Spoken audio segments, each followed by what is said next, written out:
All right. Well, hello everyone. Thank you for joining us on this pleasant Tuesday evening. Um, as I was mentioning to Karen and Leah, we only have two committee members present right now, which is not enough for a quorum. But I'm hoping that other folks will join because no one emailed me beforehand saying that they would be unable to attend tonight's meeting. So I'm going to send a quick follow-up email now so that hopefully others can join. But if not, then we can just discuss the matters at hand together and go from there. So just give me one moment to do that. Perhaps, yeah, and you know, I guess I should just take roll call right now. Committee member Gall, are you present? Yes, sir. I'm very present today. There we go. Love to see it. And committee member Trebet, are you present? Yes, I'm present. All right, great. Let me just mark that down. And then I see that Captain Murphy or someone else from MPD has joined us. I'm going to promote them to panelist.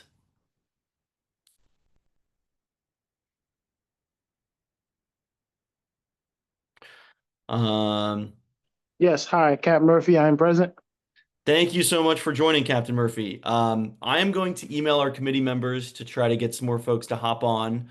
But in the meantime, I would love it if you could give us the usual readout on crime in the neighborhood, what you've been seeing. I know we had two homicides in the last month, which is definitely an uptick that I think people were concerned about. So if you could speak to either of those, that would be great. And yeah, I think also it'd be great to hear about the I guess the juvenile curfew, what the status of that is. I believe the sort of targeted curfew on U Street has ended, but I'm curious, whether that was a useful tool, what you're seeing in terms of youth on U Street, and whether this is, something that we can expect to be brought back next summer, or whether we're hopeful that we won't need to have a more strict curfew. So those are the things I was interested in. Feel free to just, give your usual crime readout, and then I'm sure like the committee members have more questions, and anyone's free to chat. I would like to say good evening to Captain Murphy, as always. Good evening, Yeah. Captain. And thank you for joining. Hi, hello everyone. Hi, I'm Cap Murphy. For those of you that haven't met me, so for the last 30 days in the third district in PSA 305, I am the Sector 2 captains, which includes PSA 305, 306, and 308, which 305 has a U Street corridor, 306 got the LaJoy Park, and 308 will be down to the Bates area, North Capitol area. So for the 30 days, our crime period has seen a significant decrease for the last 30 days, which is good when it comes to part ones as well as property crimes. Just to touch on the violent crimes, we have not seen a big increase when it comes to violent crimes. Like I said, we've seen a decrease in the violent crimes. To touch briefly on the homicide that occurred, it was not in PSA 305 area, Sector 2. I believe it was the last homicide we had was on Clifton Street Northwest. I believe that was PSA 304. I was actually on the scene. I was the watch commander at the time. And homicide is still investigating this case, so I can't really touch too much on it. But just to briefly touch on it, it was a call for service that came out for a gathering somewhere around in the corridor, 1400 block of Clifton Street, where we arrived on the scene and we located an adult male, unconscious, not breathing, suffering from gunshot wounds. He was pronounced on the scene. By the time I arrived on the scene, we had officers that got a good lookout and was able to conduct a brief foot chase and was able to locate exactly where the alleged suspect, which house they kind of went in. And then we kind of locked down the area. I called a barricade, and I think we was able to locate the suspect on the inside. So homicide is still investigating that case. So we believe that could be a closed case, but homicide is still following up on that. Um, as Real far quick on that as case. sorry to interrupt. I know that there was talk of maybe there being two suspects. I was wondering whether, whether there was still a second suspect that you all are searching for, and if the community should know anything about, if there's any identifying descriptors. Um, when we first got the call, I believe the officers that first arrived on the scene had Hmm. observed three individuals leaving the area. Hmm. One of them believed to have gotten a vehicle, a sedan, all black, was last seen, unknown make and models. Two other suspect believed to be going into that house, but I think we believe we're located just one for right now. So the other ones are still outstanding, but homicide is still investigating that. So we do not have any lead as far as who the other suspects are. Hmm. That's for right now. Okay, thank you. Um, I did go to the LaJoy Park meeting the other day with the commander, and they talk about the traffic control for the Howard Homecoming traffic plan. SOD will be in presence in those areas to help mitigate the traffic control, as well as our MPD officers, as well as our traffic officers in reference to those areas. I believe those main pinpoints that they talked about was Broad, Broad Streets and Florida Avenue, Fifth Streets and Florida Avenue, and Fourth Street and Florida Avenue. Those are the main intersections that I believe that they emailed me that they really need more police presence there as far as Mm. traffic control. So our SOD team will be on the scene as well as our MPD team as well to help with the traffic control with that. Any questions about that one? I was curious because we're going to actually consider a resolution about traffic control on U Street tonight. Is MPD are as far as do you generally work alone on traffic control, or do you work with partners from DDOT or any other agencies on controlling traffic during, holidays like Howard Homecoming? Yes, so we work in conjunction with other agencies as far as DDOT, TCOs, traffic control officers, DPW as well as our SOD, and also in our traffic units as well. Okay. And do you know what the situation will be for Howard Homecoming in terms of, will it just be MPD out there? Will there be representatives from all of those agencies? Yes, so there will be TCOs, traffic control officers, Okay. DDOT. I did notify DDOT they will be on the scene as well with the supervisor. I spoke with the supervisor that will be on the scene to help assist with traffic control.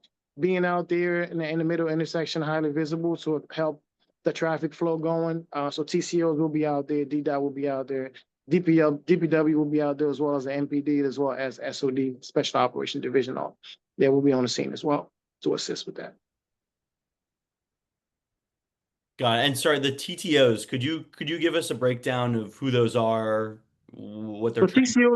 TCOs are traffic control officers. TCO. TCO. Oh, Yeah, sorry. yeah, TCO traffic control officers. They're part of DDOT. So they're out there highly visible with a big yellow vest on, bright, very bright, and just help with traffic control, just help keep the traffic flow moving, keep people not hanging out in the intersection, just keep the traffic flow going. They actually do a great job. They're also part of our nightlife team as well in the Usual corridor. So they're always out there between nightlife, between Thursday, Friday, and Saturday and Sundays to help us also with traffic control and Usual corridor as well. So they do a great job when it comes to traffic control. Captain Captain Murphy, would you explain to everyone to let them know exactly? I mean, because I know that there was a request about a crossing guard. I think you brought this forward before to me, Francois, right? About having crossing guards out in the street at night.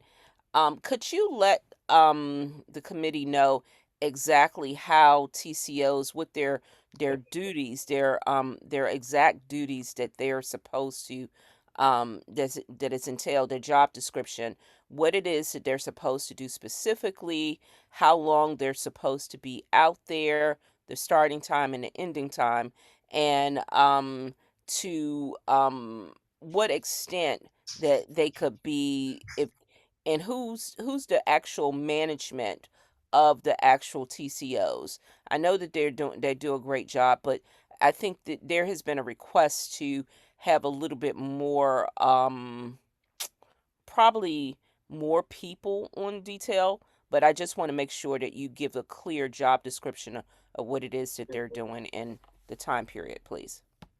Um, well, I can't really speak on what the TCO does as far as internally. I would have to reach out to the supervisor that I'm in constant contact with. She's been doing an excellent job. I've been working with her as a TCO supervisor ever since I was in Connecticut. So I could probably tell her to kind of jump in the next meeting to kind of explain more in depth what it is that the TCO does. But as far as us working in conjunction with them, what I've seen so far is that they do a great job as far as putting cones out on the street just to make sure the traffic flow goes. They stand down in the middle of the street. They keep the traffic moving. If people are double parked, then make sure they keep it moving. They control the traffic. They keep the pedestrian going. They do all kinds of stuff. Like whenever you need them, like what is like some kind of anything as far as like a major accident or intersection that needs to be cleared, you could kind of we always request them to come in and they always Mhm. help out. As far as what I see, this is what they've been doing. And they're part of our nightlife task force to help us exactly with that. Just to put cones out where we have like big intersection, like where we have a lot of people in the middle of the street, like especially Knife and U. So that's most of the area concentration on U Street corridor, especially during club let out. So they put cones out, assist the people when they get out of the club to like cross the street, just to make sure everybody's safe, just to make sure traffic flows are going. As far as the hours of operation, we usually see them between, well, we have a roll call in a nightlife meeting at Friday night and Saturday night in the third districts. So the TCO supervisor always comes in and give us a brief rundown how many personnel that they will have on the U Street corridor as well as the Connecticut corridor. So she comes in at 9 o'clock to give us a brief down the roll call. And then after that, they start setting up the cones, they start setting up the people around 10, 11 o'clock in the U Street corridor. And then by like 4 a.m. after club let out, then that's when they just start clearing out the street after club let out when everybody clears up. So between for us, they usually do between 10 to 4 p.m., 4 a.m. in the morning. Now, do they also have vehicles that they will use to patrol around, or approximately how many? What's the number of people that will be in the vicinity Um, when they're out? it varies. It varies. From what I'm hearing from the supervisor, it's hard to get people on weekends, so it kind of varies. As far as the TCO personnel's, sometimes they'll have like 6 or 7 or 8 on the Usher corridor, and then they probably have a little bit more in the Connecticut. But sometimes we get about 5 to 6 a weekend. And so they're basically their main responsibility is crowd control and traffic movement, right? Yes. And Yep. also to escort under any particular, like under the safety ambassador process. I know, Yeah. and of course I know that you would know that I know this, but I just was asking for the purpose of the committee members. Yeah. um No. and that's pretty much it. And if there is anyone in the community that's interested, could you give the captain's name so that people who might be interested in participating also as a TCO, how they can get involved? Yeah, definitely. I would shoot an email. I would definitely have Miss Amika. That's the TCO supervisor that I've been dealing with. I would have her contact, send an email out, and so she could be in the next meeting to explain in depth what is it that they're do as far as helping out the nightlife task force. I appreciate that. And Captain Murphy, this is the second question that I asked, and please, my committee members, please forgive me because you guys know how inquisitive I am. Um, there, we you're are you the only? Well, obviously, as you've disclosed, there's more than you as in regards to captains and in regards to law enforcement personnel, practitioners on the street at for the nighttime. And how many captains do we have for your sector two Oh, that works yeah, with just you? me. It's Yeah, just just one you, captain. right? Yeah, just one Okay, so captain. you're the main point captain, Yeah. and when and we if we have any, and then also sometimes you're the watch commander Yes. at night. So if anyone happens to need the type of contact with someone that's a TCO, or um at night, should they get in touch with you or call the watch commander, or should they try to get in touch directly with the TCO supervisor? I'm sorry, like, I'm Like, sorry, say you for said instance, get in contact with the TCOs, like, what's, say for instance, they want to see a little bit more traffic control, or like some type of assistance at the various corners that's not necessarily MPD.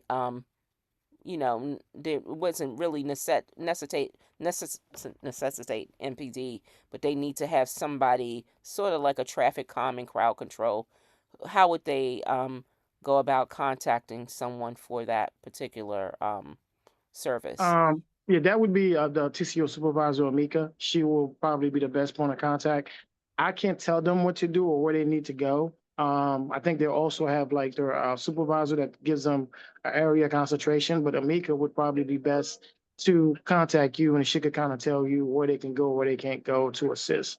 So I could kind of put you in contact with her. She'll be able to kind of tell you, Okay. where they could kind of like deploy to And she assist. and she's on duty from 10 p.m. to 4 a.m. as well, right? Yes. Yeah, on Okay.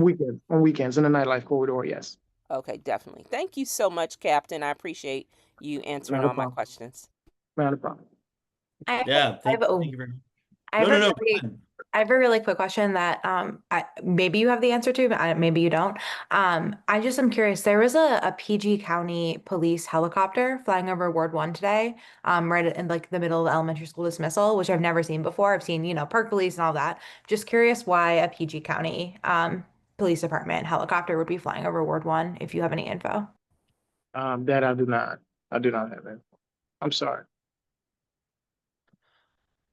Now, I would advise you to contact PG, because they have a really good police department, and they're open to tell you why. I mean, you never know, they might have been in pursuit of someone, and that happens because people do travel really fast through our streets. And I mean, so that may be the specifics. So I would advise you to contact them. But thank you, Captain. Is Not a Lieutenant problem. Hiller is Lieutenant Hiller joining you tonight, or is just yourself? No, I don't think she is. No, I don't think she is tonight. Okay. Well, thank you. Did I ask Yeah. enough questions for everyone tonight? No, I mean, I think there's more to be asked, but yeah, I was just gonna say, I think it's helpful to understand the role of the TCOs, because one of the resolutions, like I was mentioning, that we are going to consider tonight was basically calling for more DDOT and MPD resources for traffic control. I think that the folks out there are really helping, um, but I think that there's still some more work to be done, especially on some of those big nights when we've got holidays like Pride, July 4th. And then also some nights just during peak summer, it just gets super busy, and we need folks not just at Ninth and U, but even at Seventh in Florida, Seventh, yeah, and up on Vermont. There's just more intersections and more resources needed. So it seems like something worth like pursuing and trying to expand. Okay. Yeah, I'll definitely let her know. Yeah, so maybe, yeah, I definitely would love to get in contact with her and chat with her more. I I got a will do. question also, Francois and Mhm. Captain Murphy. Captain Murphy, in regards to, and this is just to get the perimeter for the nightlife corridor. What's the starting point and the ending point in regards to the specific zone that would require the use of the TCOs? So our nightlife area is pretty wide. It starts from 14th and U all the way up till 9th and U. And then the 19 and then 900 the 1900 block of 9th Street corridor. So that's basically our nightlife area. But the TCOs does not go as far as all the way up to 14th and U. They mostly stay between 9th and U corridor and 10th. That's like the main point area. They don't kind of like 'cause they don't have that many personnels. Mm. They mostly at 9th and U, where we have the Nellies and most all the clubs, like where all the clubs are at, like right there at 9th and U, right in front of Whitlow's. Across the street is Nellies, especially in 1900 block of 9th Street. That's where we see a lot of more clubs, a lot of people getting out. So they mostly concentrate in those areas, keeping that traffic flow going right over there.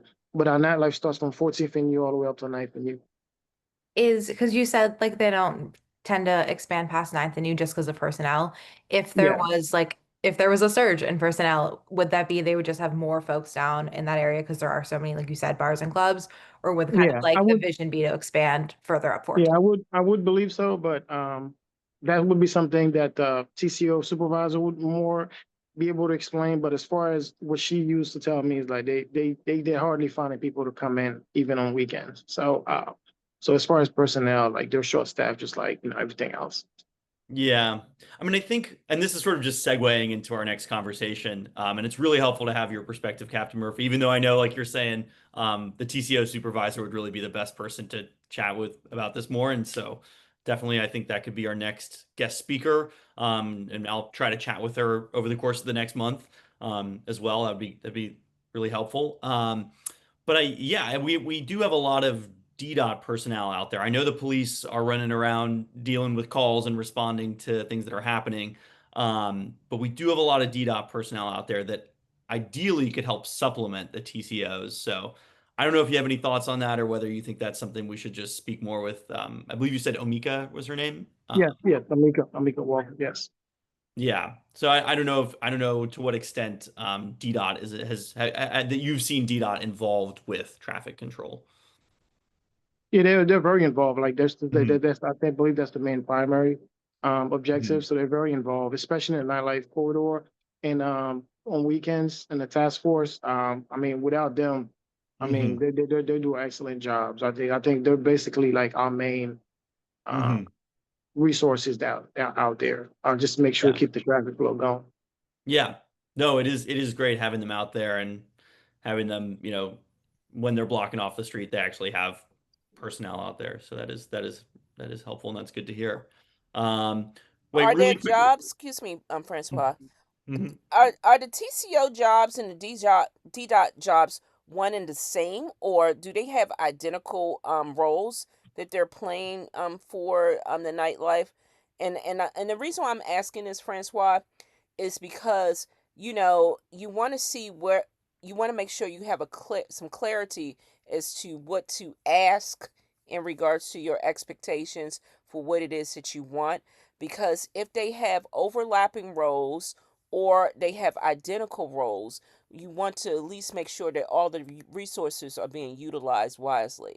So That's a good question. this is to you, Captain. Do you happen to know the answer to that question?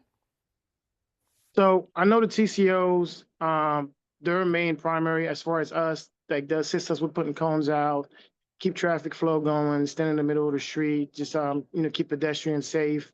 Hmm. I think TCOs is part of DDOT. So we just kind of call them TCOs. I think they're like part of DDOT. And we also have parking enforcement officers also out there as well that are giving parking tickets that's issuing citations to cars that's double parked. And we also have DPW as well. That's also part of that task force operation that's going on out there relocating vehicles in the issue corridor.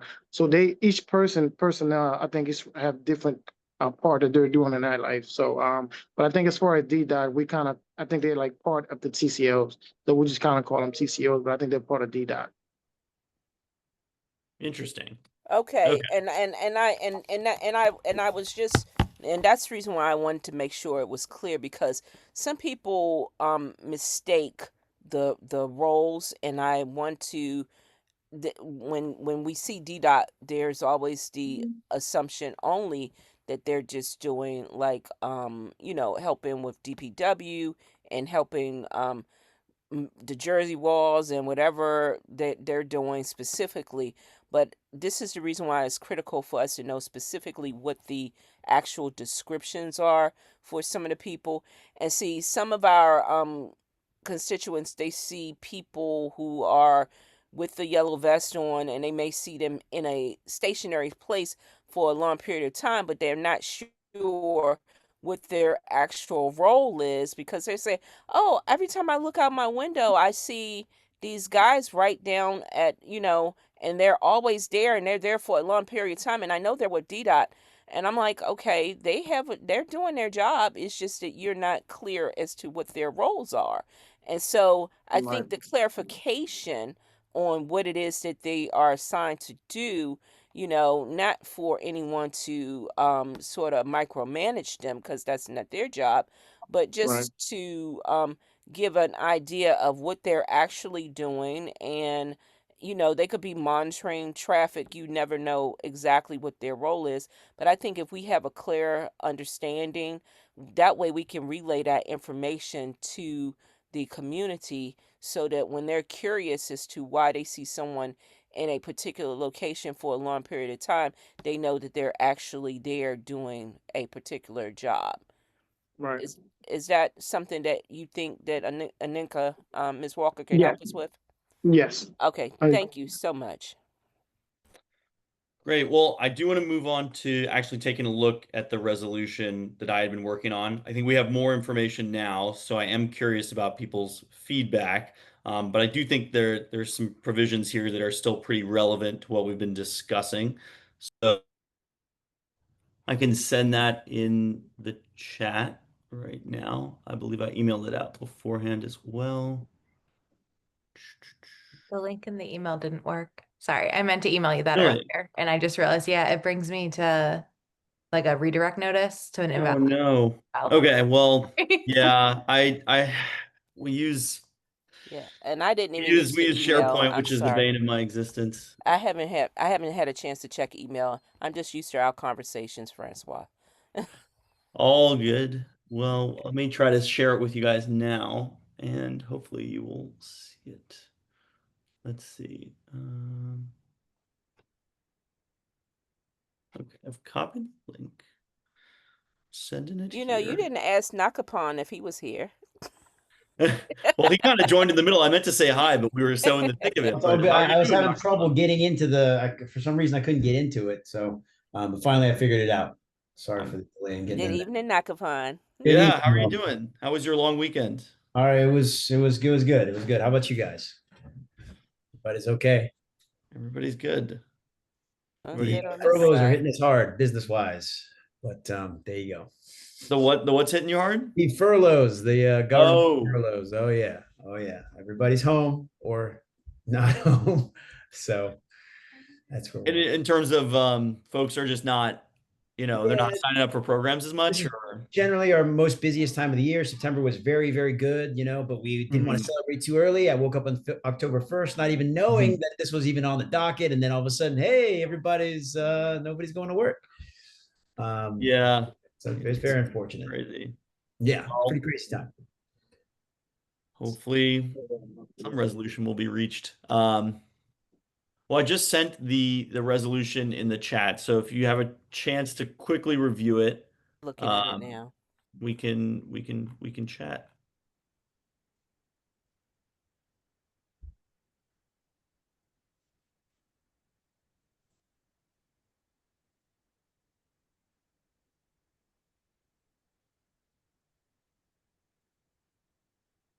Well, with this titling in regards to you added MPD in the titling, Hmm. how is that going to work based on this conversation that we just had today? Uh, I mean, it sounds like this is more of a DDOT concern. At the same time, I know that during World Pride, MPD was also involved with traffic management. I mean, I saw them directing traffic. So I don't know, Captain Murphy, the extent to which that was sort of planned or whether MPD just helped out because they saw a need and jumped in there. But it does seem like MPD is involved with traffic control. As far as the Howard homecoming. No. At World Pride this year, I like Oh there yeah. were MPD officers who were directing traffic at intersections. I'm not sure if that was planned or if that was just because they saw a need and there weren't enough other staff to do it, and things were Um. pretty pretty busy. Hold on. Can you? The World Pride usually SOD take care of that as well. Yeah, it's mostly TCO, but they don't have enough personnel. Yeah. So Hmm. special operation divisions personnel MPD take care of the World Pride, and also with outside resources as far as the TCOs as well. That was also one of the requests that we made to help assist us with traffic control as well. So they're also part of that part of the plan. Hmm. Got it. Yeah. So it does seem like things were maybe a bit stretched during World Pride, so MPD was helping fill the gaps. Right. Now, I noticed that you specifically, the only major activities that you are concerned about is Howard's Homecoming, World Pride, and let me see, what's this other one you listed? I'm Capitol Pride, Howard's Homecoming, the July 4th, and comparable events. Are those the only major ones? There's Hmm. uh uh uh, race that happens that we have every foot race. There's always those street fairs and the art all nights. I Yep. mean, are the So it question wasn't meant to is be an exhaustive list, but I do think it would be helpful to specify, some of the specific days and nights that we see there being like a large need for surging more staff. Because there are a lot of nights where it's actually not that crazy on U Street in terms of traffic. The cars are moving, the TCOs that are out there seem able to handle what's happening. But then there's other nights, and it's not always on a holiday. Like there are just some nights during the summer, which I don't know how to predict that, but sometimes between June and August, there's just a ton of people out there, and there's a lot of cars, and there's gridlock, and then things get pretty crazy. And it might Right. not even be for a specific event. okay. So, and I'm only going through this line by line. I mean, I'm assuming it's not that many lines, so you want us to look at it critically. Am I correct? That's what the committee's here for. Right. Well, I my first suggestion would be where MPD plays the role is based on what they MPD could give you as where they see high activity events. Um Mm, and hmm. you were very, very specific with these particular events. So you're saying I MPD don't can help I flag the events that or sort of the days they see that are well, the going to be types high of traffic? events, the peak events, I Mhm. would suggest, and then also, I would get those actual numbers from MPD as opposed to, saying that those specific events are going to always be a surge in traffic because we have a lot of apparently based on this conversation that we had today that the staffing issue is Hmm. the main culprit to the traffic management issue. Really quick, Captain Murphy, I might just mute you because there's some background noise, but feel free to come off mute whenever you want to say something. Thanks so much. Sorry, Karen. Please continue. The staffing issue seems to be the main issue for the and then also there's a concentration only in one particular area when they're Hmm. out here. So I want to see the effectiveness of this particular ask.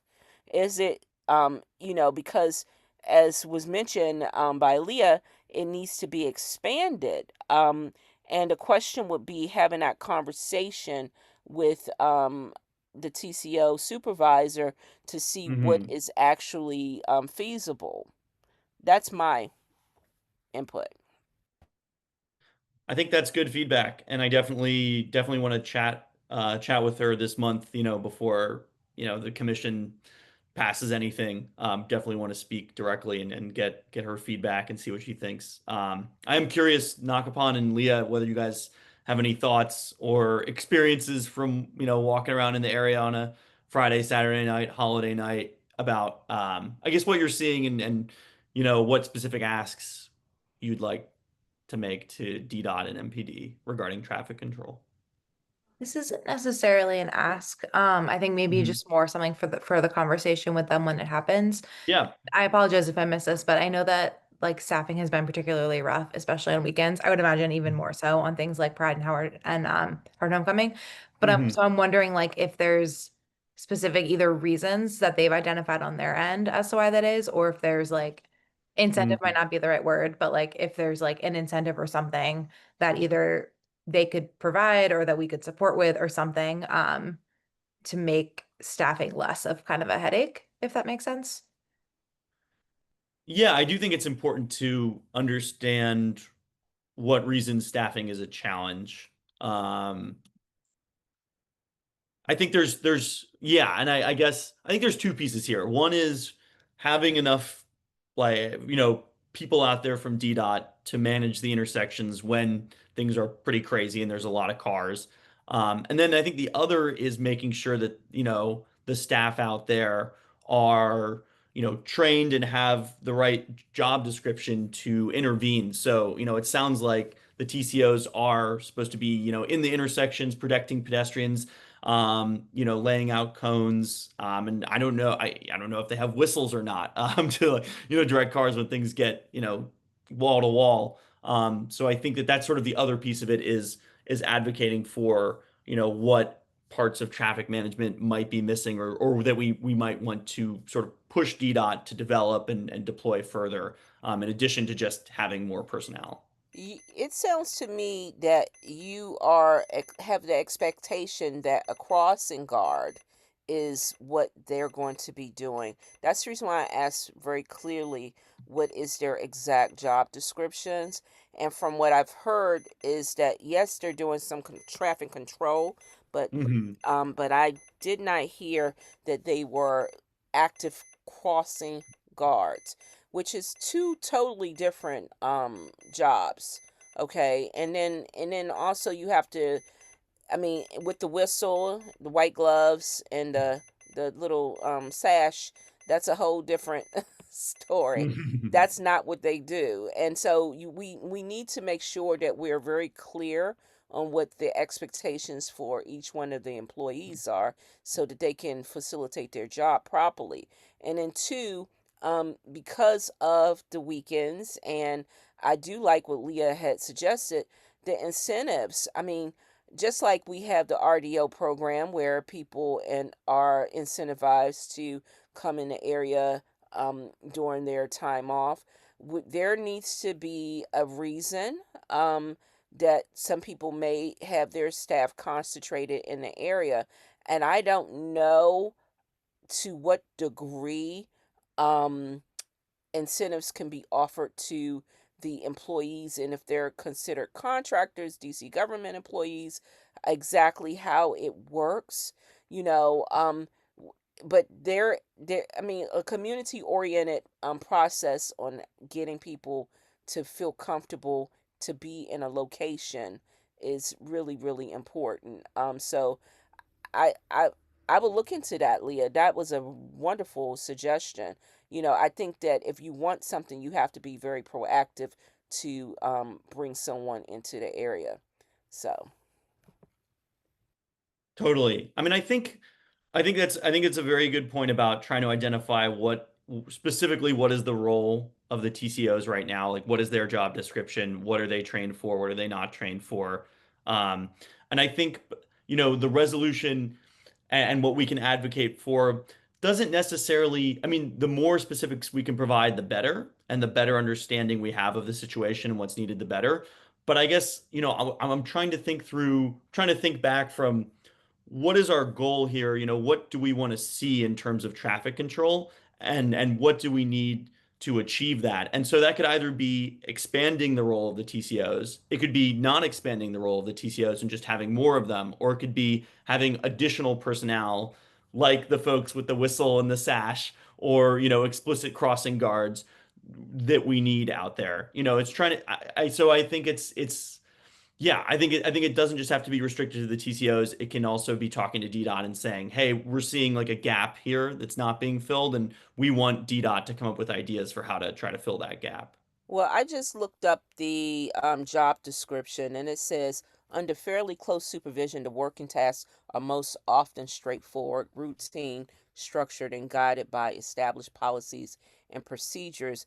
They Hmm. enforce and explain motor vehicle traffic regulations, issue citations or warnings to violators of moving and non moving vehicles, issues citations or warnings, identifies conflicting or missing parking signs, traffic control signs, and Hmm.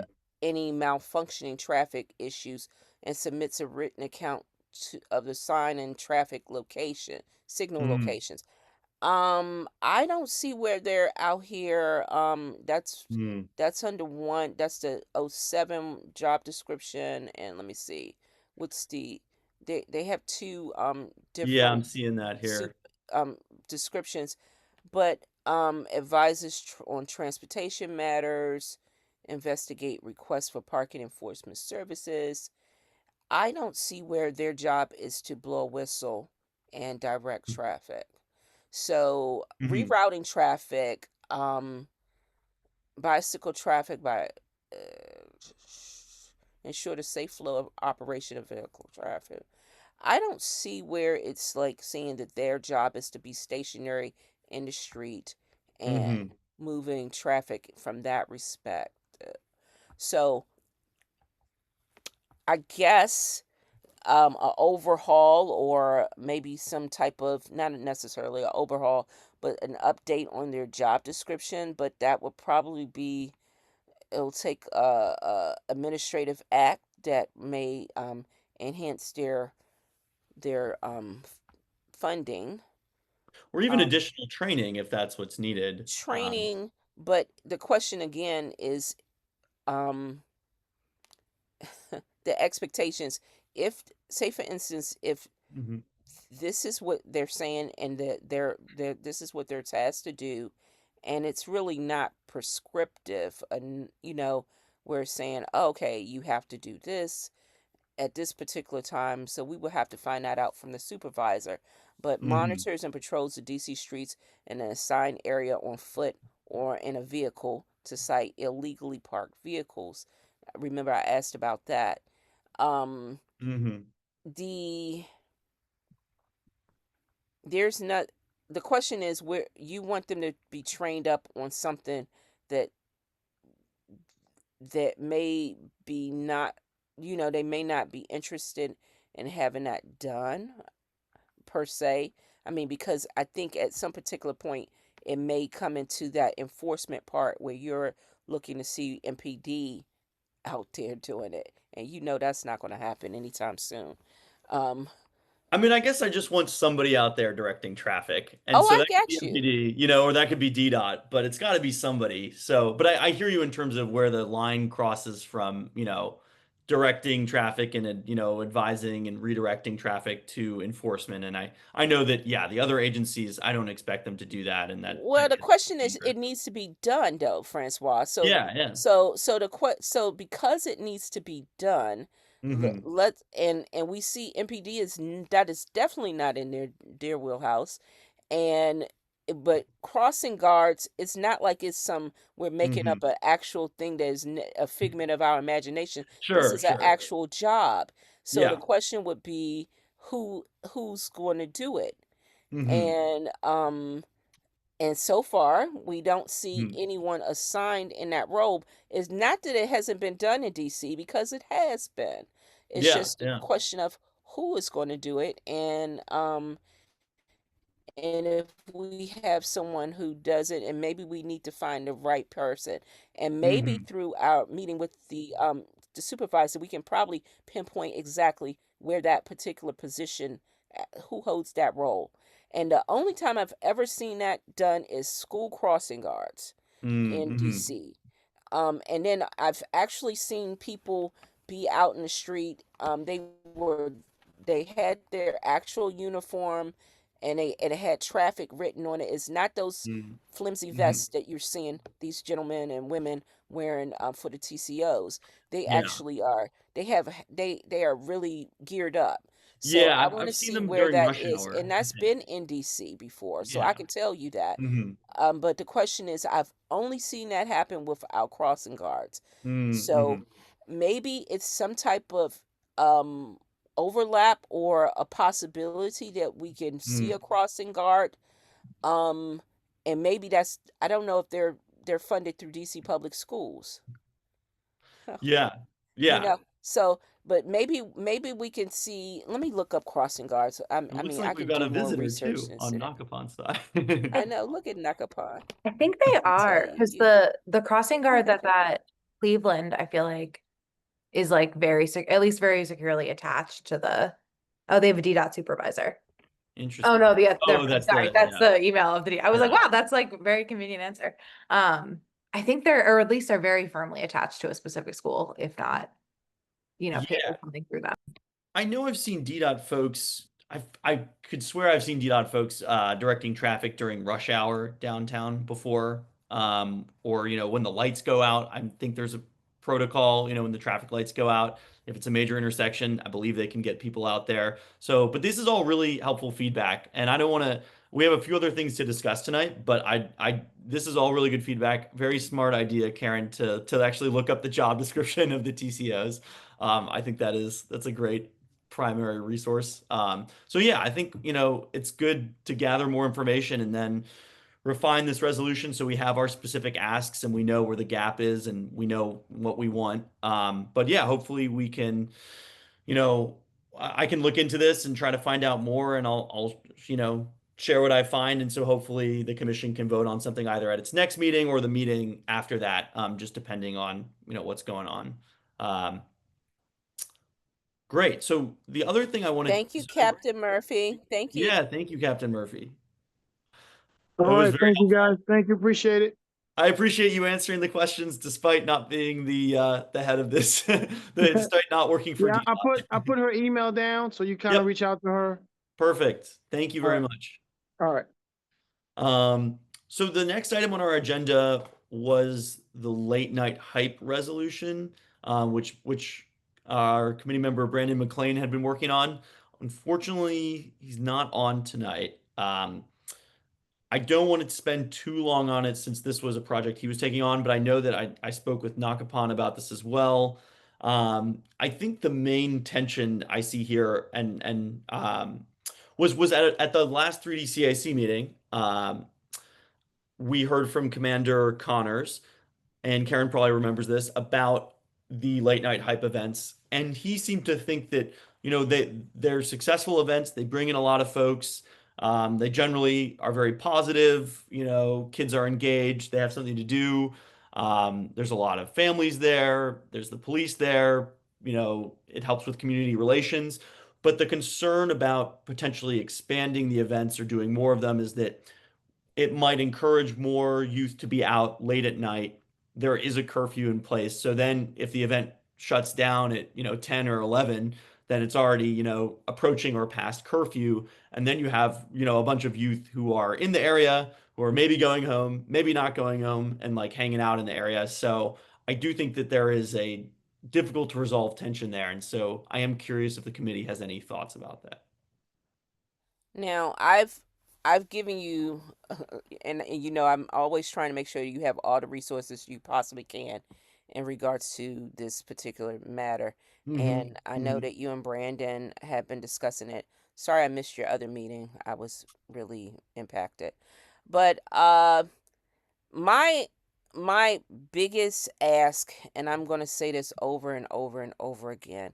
Hmm. Yes, we know that proper parenting will have your babies home by a Hmm. certain time, and most young people should at least have some goals to be home before 9 o'clock, 10 o'clock at the latest, if they're going to a movie or whatever. Um, Hmm.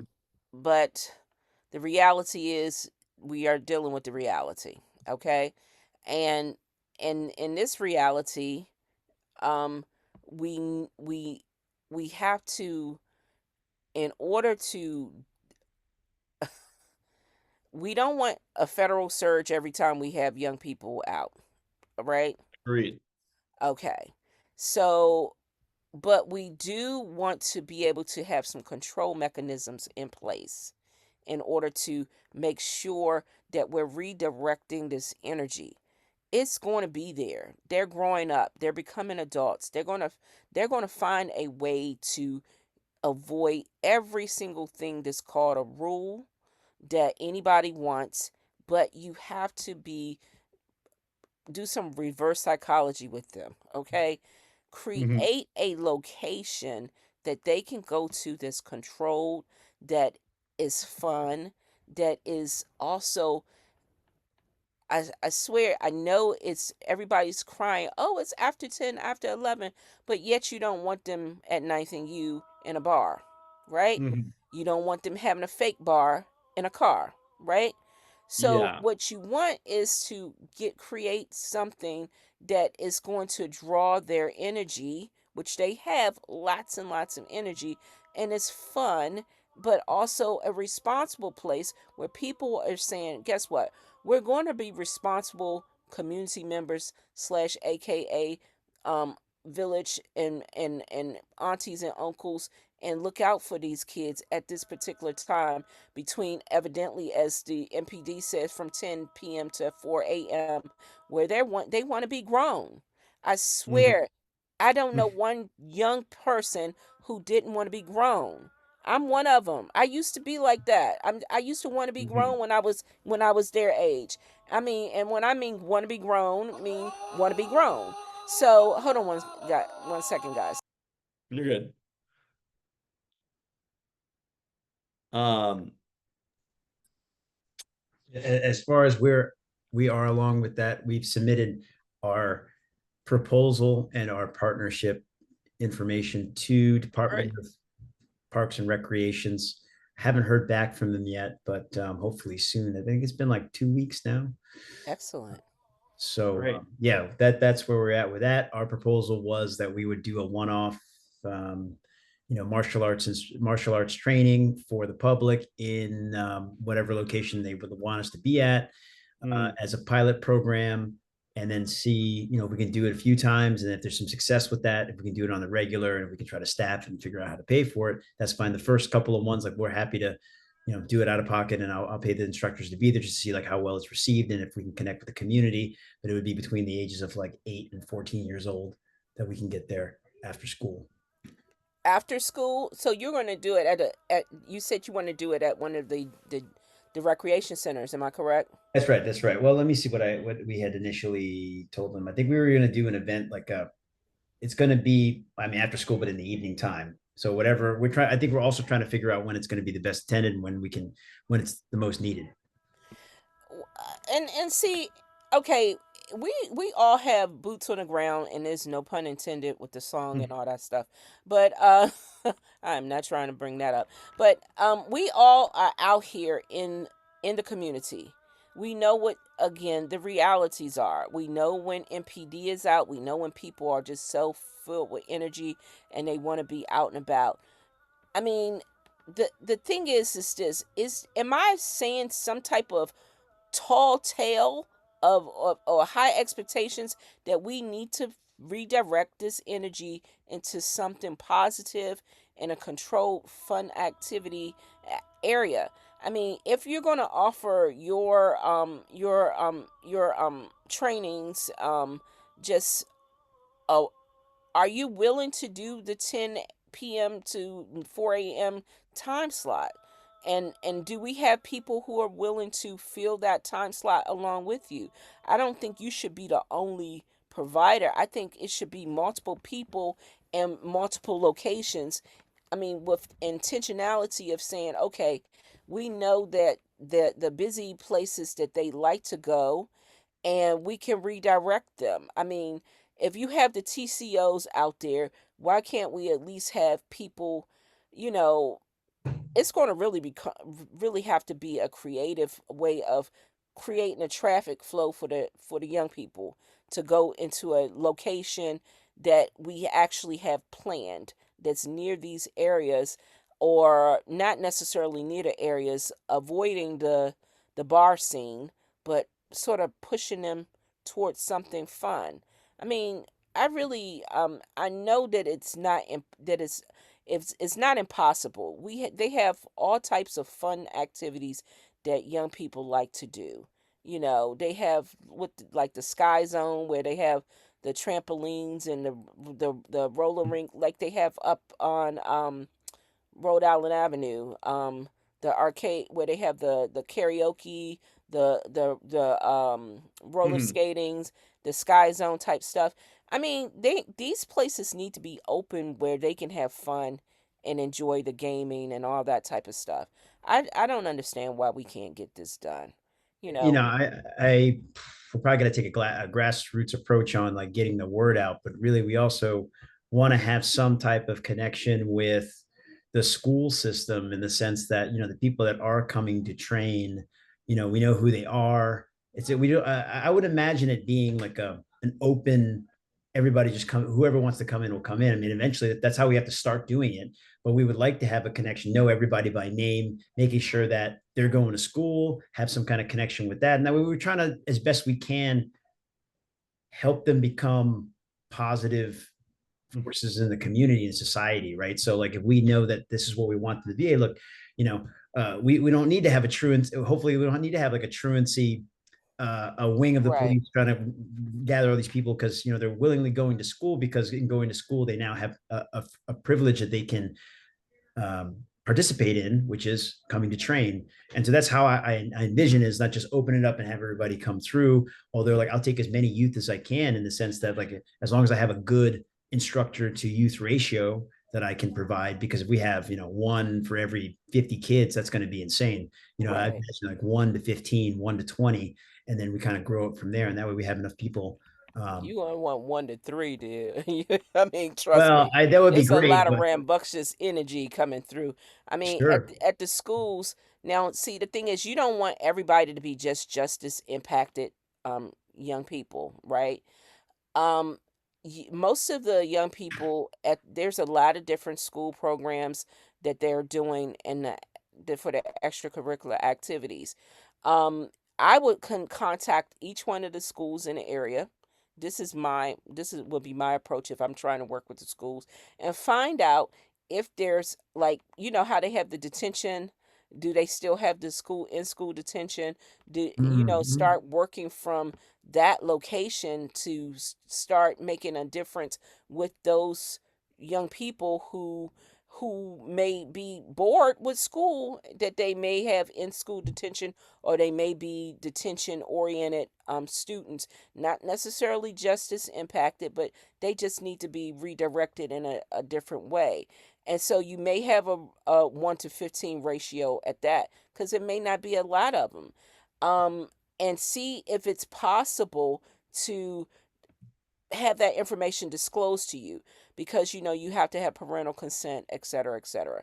So I think it's a great way to, yeah, we'll definitely do that. We already have, good relationships with the 4 or 5 schools within our radius because that's, who we serve. But I think that's a great opportunity for us to reach out to those. yeah, I mean, because Well, have you ever heard anybody call? Guess what? I want to help you with the kids that you're having an issue with. Uh, Most of them like, huh? Really? What?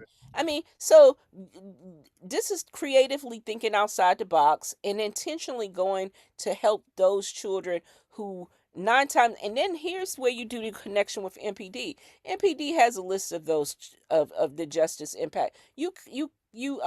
Contact the youth services branch. Find out from them, is there a group of children who you think would be really um profoundly help impacted by this particular service that I'm offering. I think if you work backwards from their listing of people who are really in need, 9 times out of 10 they'll tell you that these are the revolving door young people who are always in the system that we need to have assistance with. And so when you're talking about these bigger programs like late night hype, those are programs what most kids go to who have been doing things where they sort of earn the privilege to participate, and that's the reason why you see the huge numbers. But the ones who are out on the street at night, who is interested in having the car parties, you have to go to a whole nother level. Are they even going to school? And then the question is, the age range is not probably school age. They're probably from the age of 14, as we already know, 14 and up. And so you have to go and think past the age to 20 to 24. They can get in a club at what, at 21 now, right? 18 to 21 now. you can get into a club. So, um, I mean, try to work, just try to work backwards. That's my only suggestion. I think I've given you guys the whole list of all the creative ways to do this. It's just a matter of doing it. Well, I'll be interested to see what Brandon is able to put together, hopefully, and knock upon, if you have ideas too and want to put pen to paper, I think that'd be most welcome. I do think, well, I was going to say regarding your DPR application, um, definitely let me know if you don't hear anything back in the next week or two. And I think the ANC can very easily pass a quick letter in support that we can pass at our next commission meeting if you don't hear anything back, and we can send to DPR just to say that we care about making this happen, and say that the commission is yeah. You got Reverend Judy on. Why don't you bring her up and talk to her? Reverend Judy. Reverend Judy. Reverend Judy, raise your hand. Did you want her to speak about something in particular? Always happy There to she share. go. Reverend Judy, Hi. how you doing, my Hello. dear? I'm doing well. How are you? How are you doing, Excellent, Karen? How's excellent. everyone tonight? Good to hear from Absolutely you. wonderful. Have you been hearing our wonderful conversations as we've been brainstorming? About the crossing guards and the different areas. Yes, ma'am. I have and being a former safe passage contractor over in Ward 7, I know very well because they are very underrated for the job that they are required and asked to do. And we really got to experience that firsthand because there were so many gaps in some of the school areas that we were in, where it was only one crossing guard and it was like three schools all clustered together. So it was an amazing ordeal. And it really highlighted the need for safe passage as well as additional crossing guards over in the Benning and Minnesota area. So I've had firsthand experience with not having enough of them, and then the schools that rely upon them very heavily because, like you said, Karen, they're crossing guards that are very very connected to the schools that they serve in, and when that one person is not there, it can really wreak havoc for that community and for those kids that are tied to that school circle as well. Now, Reverend Judy, one of the questions that we were trying to sort of brainstorm was when we're dealing with young people who are not necessarily the ones who go to school, who are always justice impacted, who go through the youth services branch, who go through the justice system, who go through just deciding that they aren't safe going to school. What do you think are some of the attractive things that can be done to sort of support them, you know, from a holistic way, from the time in which they feel as though, and I generally am talking about the young people who have to couch surf, the young Right, people who do right. not have the full support systems at home where someone really cares about where their whereabouts are. um they they need they need safe passage from sun up, from in the evening to from the school time to the morning time and to the Yeah, next day, because they really don't have respite anywhere. yeah, So the yeah. question would be, I'm really trying to get our community look at it realistically. This is why we have young people out associating and having the activities that they're having at night, because they don't really have a place to land.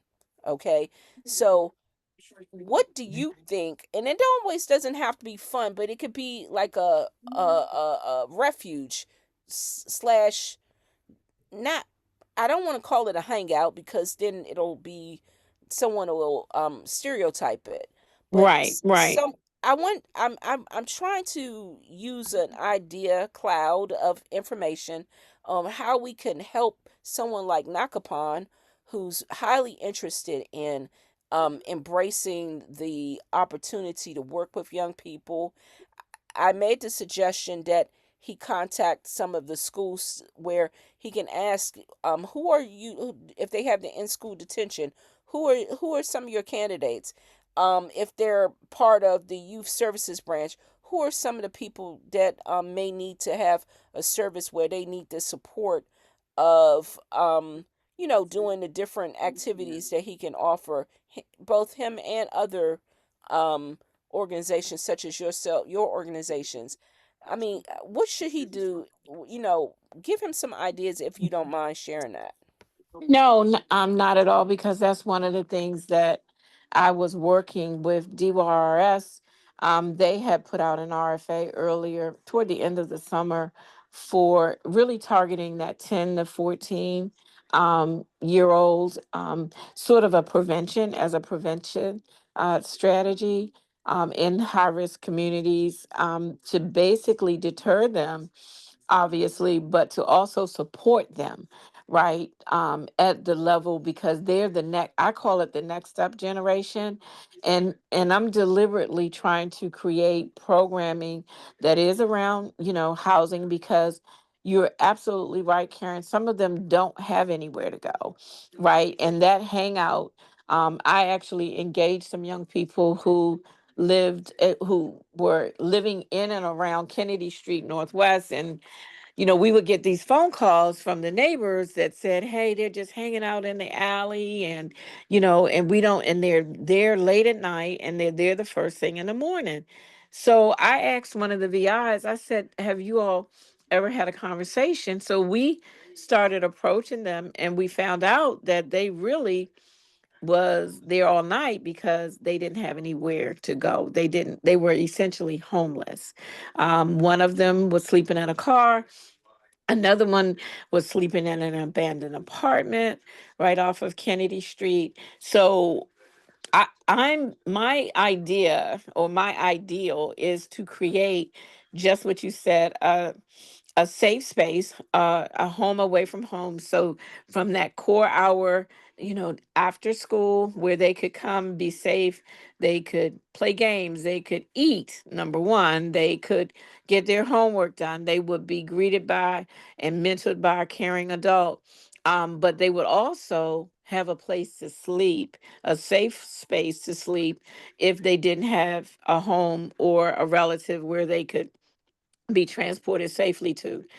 Because we do mentor a lot of young people that can't go outside of their neighborhood, that can't venture much further than that area school, or they are transported across town because they can't go to the community school, so they have to go to a school in another ward or another section of the city. So creating bridges and pathways for those youth are probably some of the most challenging things that we have to do, but we have to address it because that's what's been created.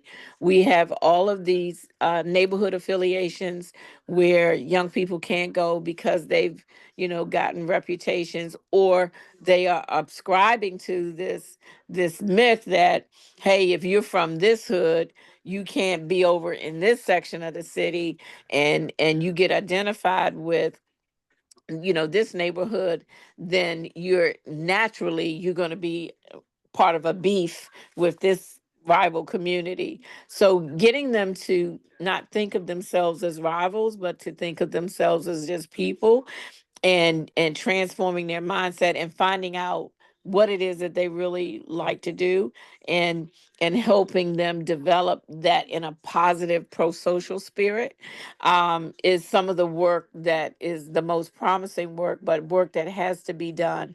And it has to start, the earlier we start, the better chance of us succeeding with programs like court social services, and some of the other diversion programs that bring the children into custody or into the city's care, or even the school system, right? Case management, wraparound, holistic support services that look at not just the child, but the individual family dynamic. And where there is no family, you create that family space for them. And what I love to have is like little healing hubs with churches Mm. being a major connector. One of the things that before Pastor Bostic left and Pastor Hart in Ward 1 and I were working on, and Pastor Renata up off of 16th Street, was healing hubs or healing stations where throughout the city we would identify safe spaces and places, either church owned property or churches themselves, where they would open up their doors from one time to, a certain time of the day. And we would connect them with the VI that was in that community organization, so that that young person could be mentored and guided in such a way that we could get some transformative results by getting into their space, getting into their head, and learning what it is that they actually need, and pointing them to those kinds of programs. And where those programs don't exist, we would create them. We would basically create the housing situation. I purchased a property now that I'm hopefully praying to God that I get, we completed the drawings and everything now, but we need, places where they can crash, because we do have a lot, Karen, a lot, Francois, of homeless youth who literally are falling off of the radar. They have emancipated out or aged out of Child and Family Services, and they've aged out of their programming with DYRS, and they literally emerge with no support system And because there's no one there just trying, and that's been going on for quite some time, Reverend yes, Judy. And there yes, and these people have these same people have gotten older and yes, repeated the cycle because yeah, they never had those that foundation. And no, and it's a cycle that's produced because th- they create their families, and they don't see any problem with being out like that for anybody, right, and right, so it perpetuates a cycle on and on and on.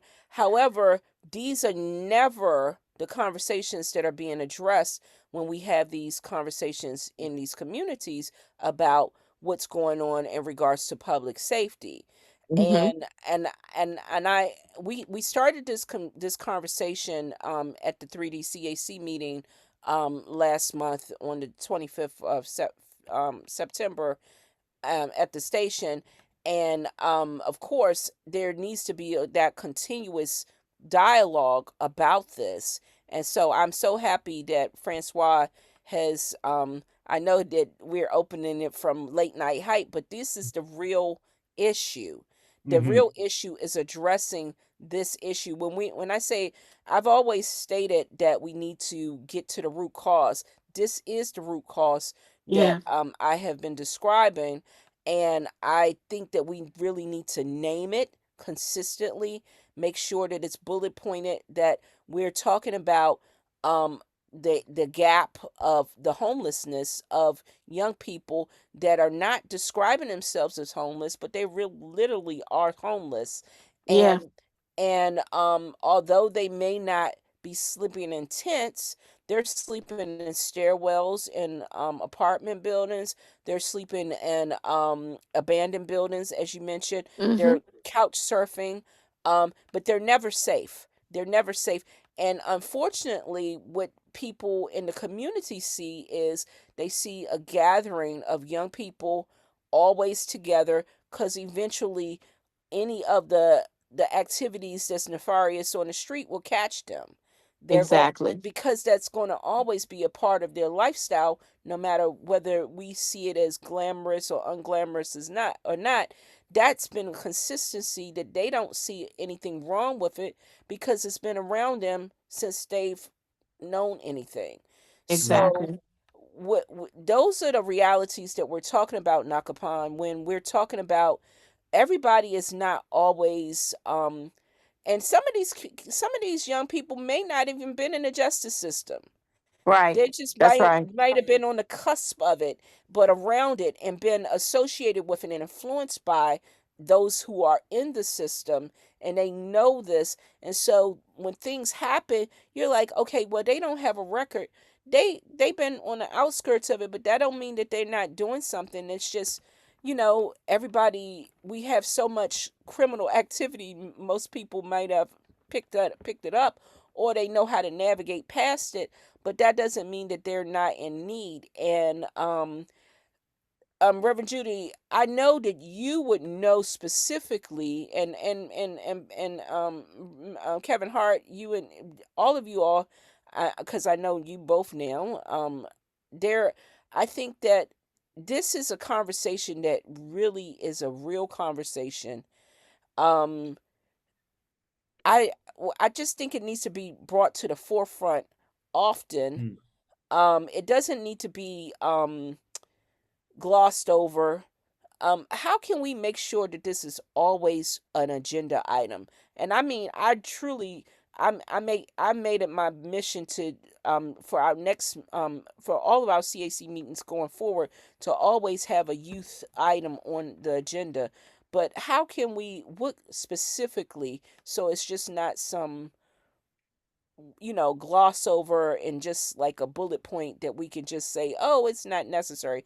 What should we call it so that we can say, hey, we need to address this because this is truly a public safety issue? Yeah, yeah, it really is. And if we don't, it's all about prevention, right? A lot of money was expended and directed toward intervention because you could count the bodies, you could count those that are in the juvenile justice system. We were just I have the uh grant that also serves a small population of youth that cross over from child welfare to juvenile justice. So they're really, really looking at a practice model that we could actually implement and really study, so that we know that those young people coming out of child welfare systems, once they come in, along when I first started my career, I was served as a guardian ad litem, and it was such an eye-opening experience that I said, by the time that they're 10, 11, and 12, and they've been in the system, for years since they were a baby and passed from one foster home to the other or one group home to another, there's been so much trauma and disruption in their lives. The average, most of them don't finish school because they've been transferred and so much, and they're very, very behind academically and socially. And so what you end up with on the street is a very traumatized, very um, child, right, who's been abused, often, neglected, and they're angry. A lot of the crime that we see now committed by young people is because they don't belong anywhere. They don't belong to anyone, and they don't belong anywhere. So there's a great sense of disconnection. Um, and one of the things that our mentoring program provides is a sense of family and community. They want to be accepted, um, but we got to teach them and begin to show them that acceptance doesn't have to come with you picking up a gun or robbing or stealing or taking something from someone. But we got to get them early, and we got to get to them often. And I think it is absolutely essential that young people stay on everybody's radar, Mhm. especially in the Black and Brown communities, because the the more detached they become, the more desperate and afraid and alienated that they become, and they don't feel that they belong or they have a place. And it comes with educating them, and nurturing them, and doing all of the things that we know. um I heard you say, Karen, all of the things that I thought I was grown enough to do, but I had a mother and father that when I got too far out there, that reeled me back in and Exactly. said, you know what, that's not what's going on. That's not going to happen. These young people don't have that. Exactly. Right. And they were born of mothers who was crack addicted, opioid addicted. They didn't have it. We're expecting parents to show up in court and give children something that they didn't get themselves, which is love, unconditional love, correction, nurturing. So these 37-year-old mothers who have these 15, 14, 13-year-old children that we see coming into the court system, they can't give them what no one ever gave to them. So we Exactly. have to, it's a lift on the whole family dynamic. And there's an African proverb that, if a child can't feel the warmth of its village, that they'll burn it down. Exactly. They'll destroy it because it's not theirs. But Exactly. if you show them that this, which is ironically why they attach themselves to a hood, and they say, just my hood, they rap about it as if they own it because Right. they want to belong. Right. It's just misplaced. It's So it's the anchoring system. They need to yes, be anchored to a location, and yes, and the thing is, like you said, that they don't have any anchoring system. You have grandmothers at 37. Let's be real clear, and that's you right. look, because 37 ain't 37, like and but the thing is this is that they never had an example. They never, they don't, what we may see as wrong, they don't see it as wrong. What we may see as unclean, they don't see it as unclean. Their social dynamics are completely different than Yes. the normal, that the excuse me, the average society, and they have their own society. So the thing Yeah. is this is that knowing that the two societies are not well, the three or four societies that we have going on now is not meshing well, and everybody wants everyone to be able to live together cohesively. um this is why we have the public safety crisis we have, because if you don't see any ownership, you don't see any place to love, you're not going to care about it. And if Yeah. you're told that you don't belong, then you're going to be destructive, because that's what you've learned how to do. And Yeah. so when you have people who are not used to understanding that dynamic, trying to approach it in resolvement, you have to understand the background. You have to understand Yeah. the reason, the why this is happening before you approach it, especially with the wrong prescription. So you going to the doctor, you're saying this is the ailment, but you're giving them something that is not going to work for them. And then you're expecting them to be corrected immediately. And that's not going to happen.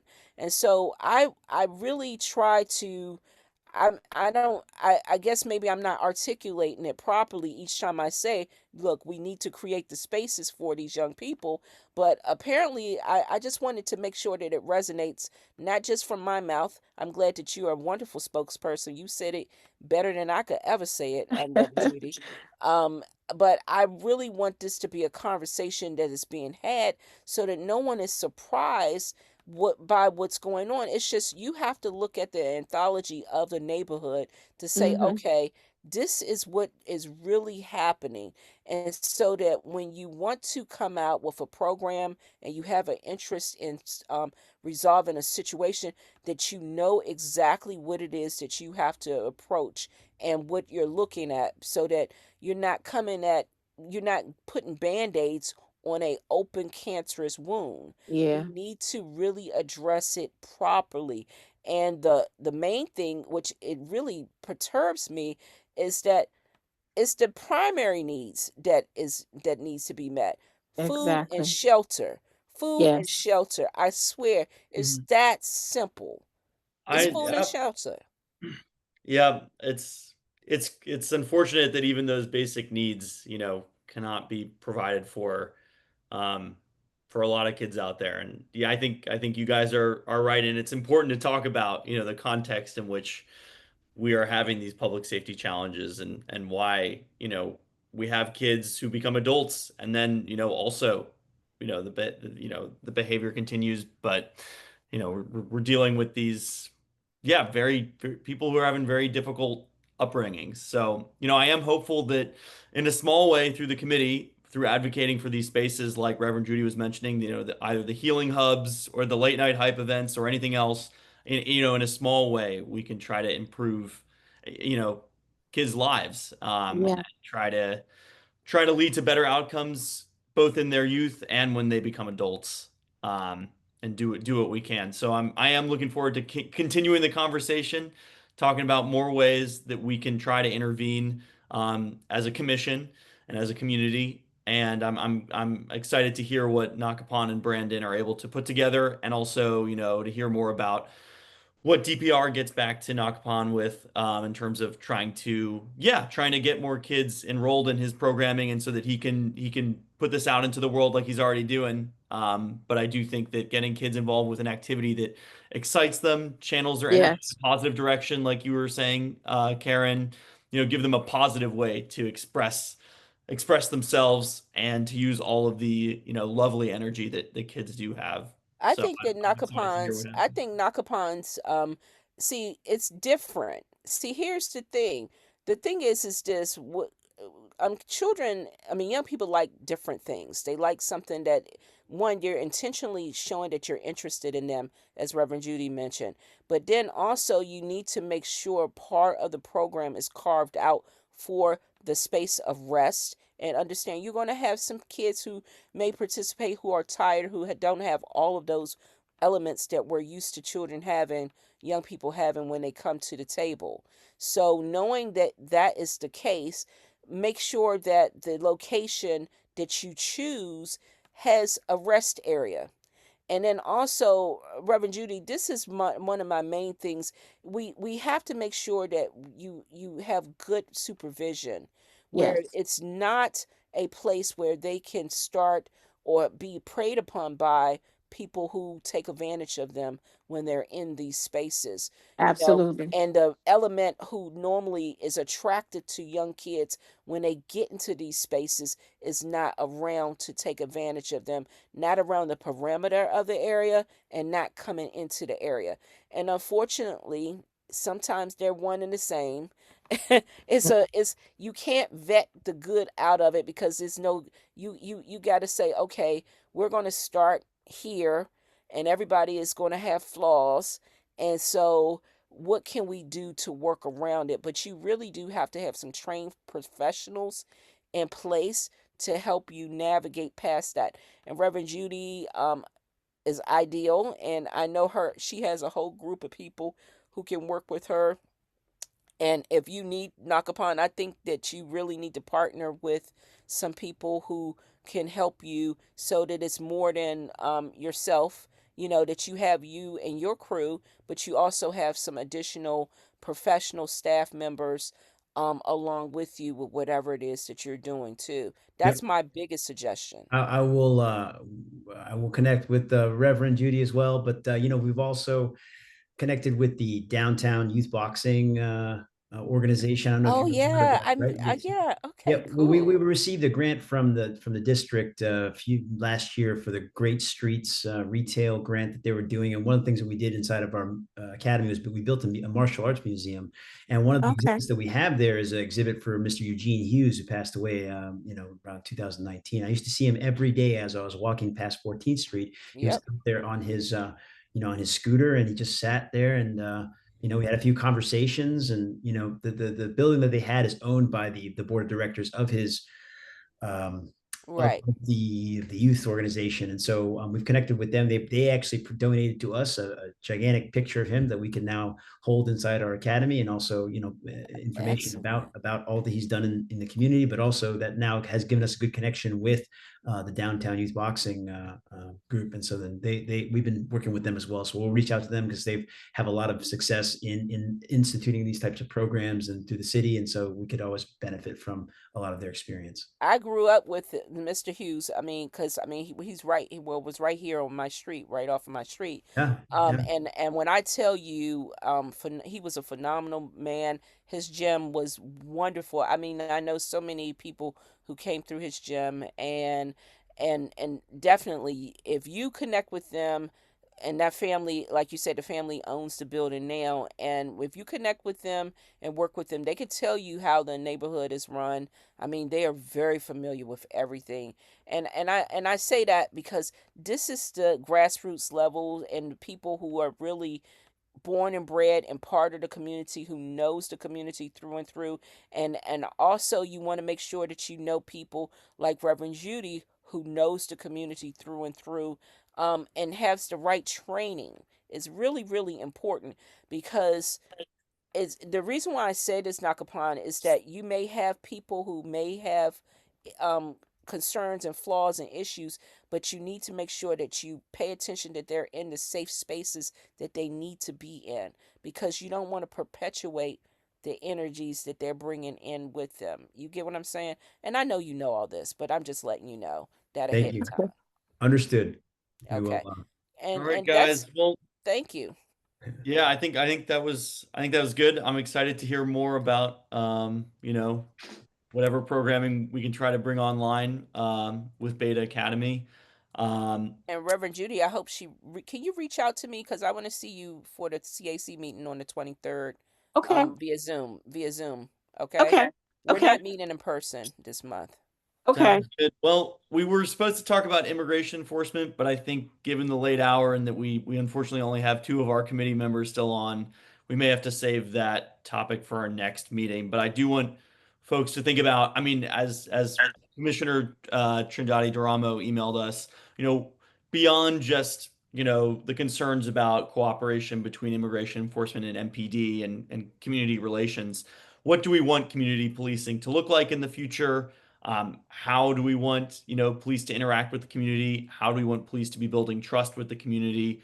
And, what types of practices do we want to be incentivizing among police officers, whether that be, patrolling on foot, knocking on doors to get to know neighbors, saying Night hi to cops. people, attending more meetings, whatever it might be. I do want folks to think about that so that we can, try to create a vision for public safety and for policing now that the federal emergency is over.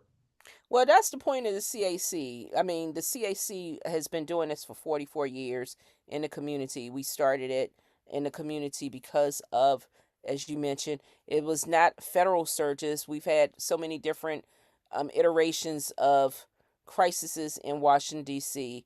And so it's a continuous process.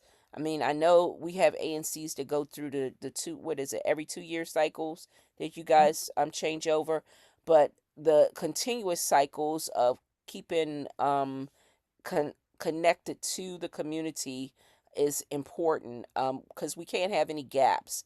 But I think that if we do the consistency that I think that MPD can improve upon, um, this goes back to the day when they used to walk the street more often.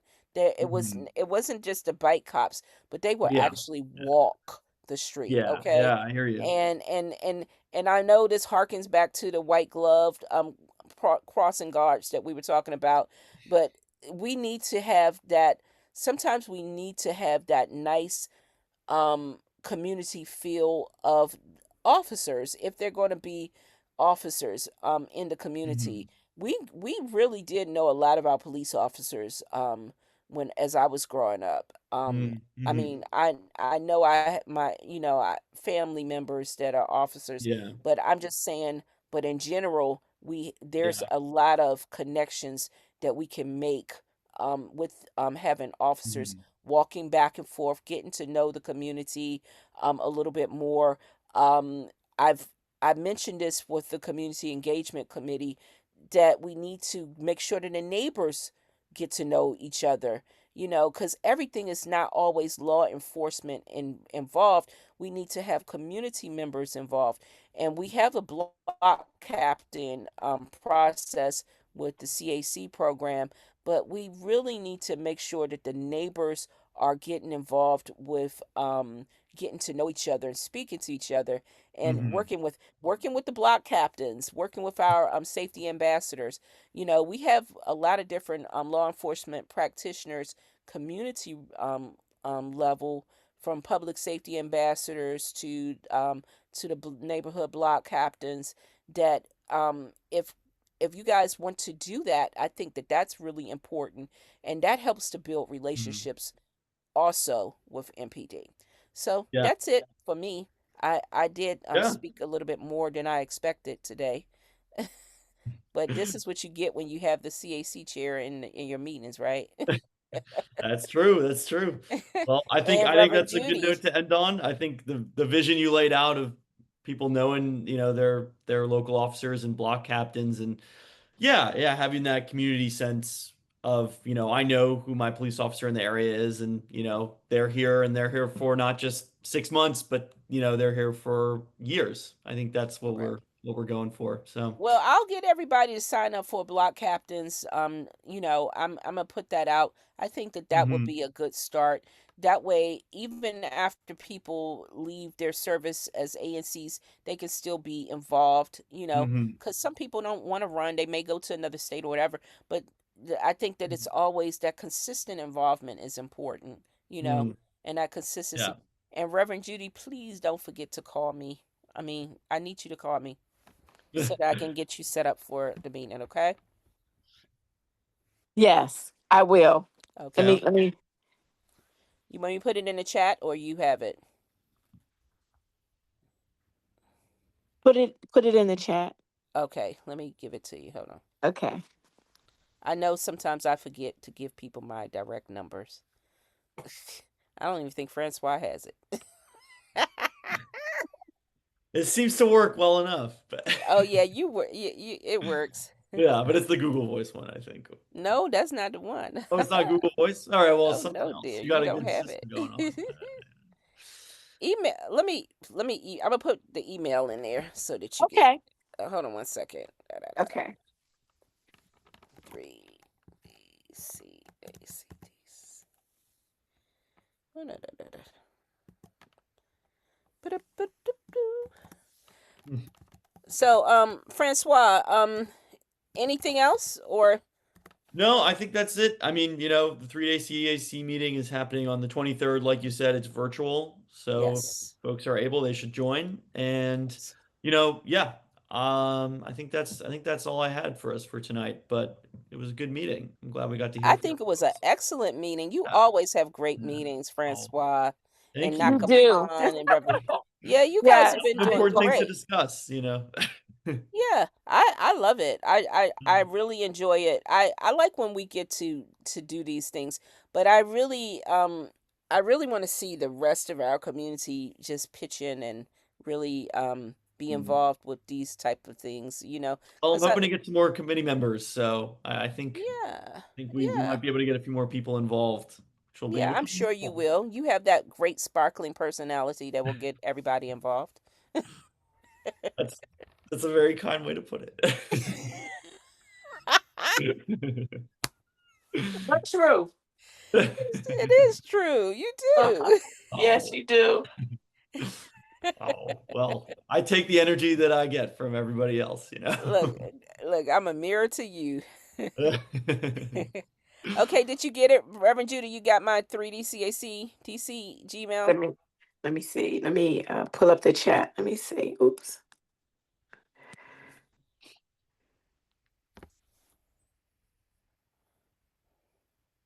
Do you see it? Yeah, I see it in the chat. Karen got it. Okay, I'm gonna cool. copy it right now. Yeah. Great. Thanks for the connection, Francois. Thanks for your patience, my dear. Of course, of course. Have a wonderful rest of your evening. I will talk to all of you You very soon. too. Good night. And thank you, Nakapan. Have a beautiful night. Thank Yeah. you, Reverend Judy. Have All a right, beautiful you're night. welcome. Good Fighting through the night. Zoom Good issues, night. knock upon. Talk to you later. All right, Bye. bye-bye.